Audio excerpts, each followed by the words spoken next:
across Mungo's shoulders. Mungo winced at the weight. Momo saw him rub at his sides, and she was reminded of the tender purple bruises that were blooming across his ribs. She tapped the glass. "Oh, for God's sake, just go!" At this, her son lowered his gaze and let himself be led away. The men were laughing as they clapped her boy on the back. "Good lad, brave lad." Momo was not a religious woman, but she stretched her pink fingernails to the heavens and wiggled them as she cried hallelujah.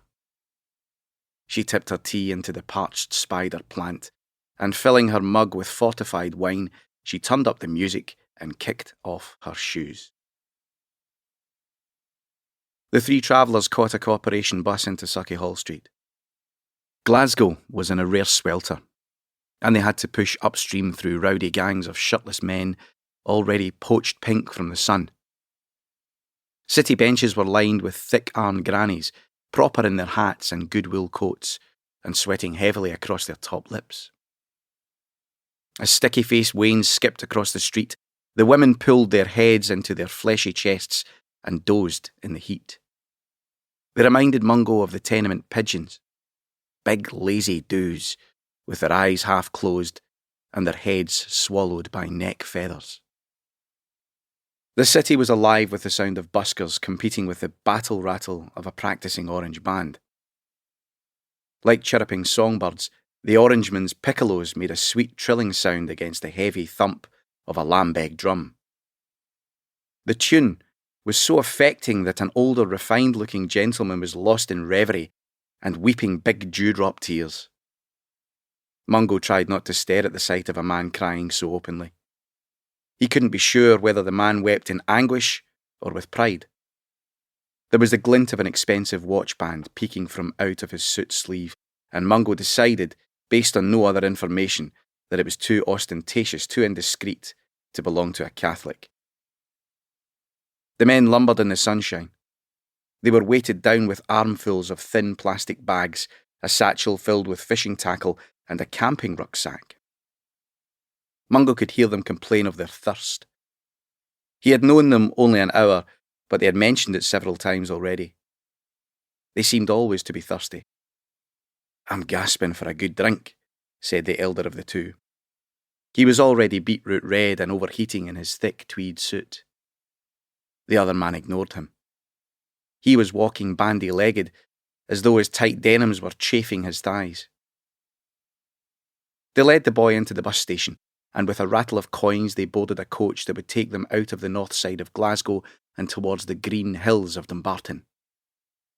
By the time they fought their way to the plastic bench at the back of the bus, the men were sweating and hard for breath.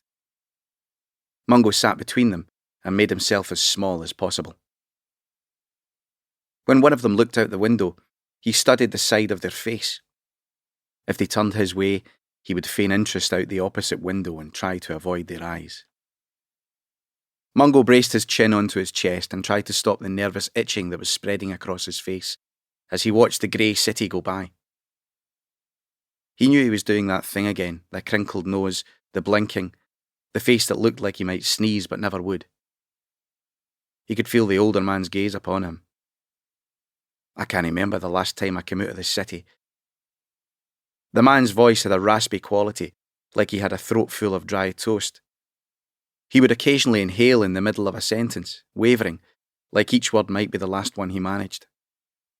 Mungo tried to smile up at him, but there was something ferrety about the man that made it hard to look him in the eyes. The suited stranger turned back to his window and Mungo took this opportunity to study the length of him. He was an angular man in his late 50s or early 60s, but the years had clearly been hard.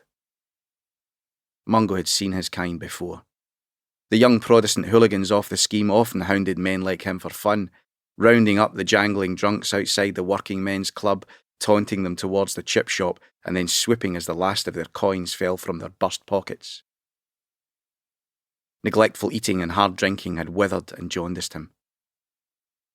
There was too much skin over too little fat, his yellow face wrinkling like an overripe apple.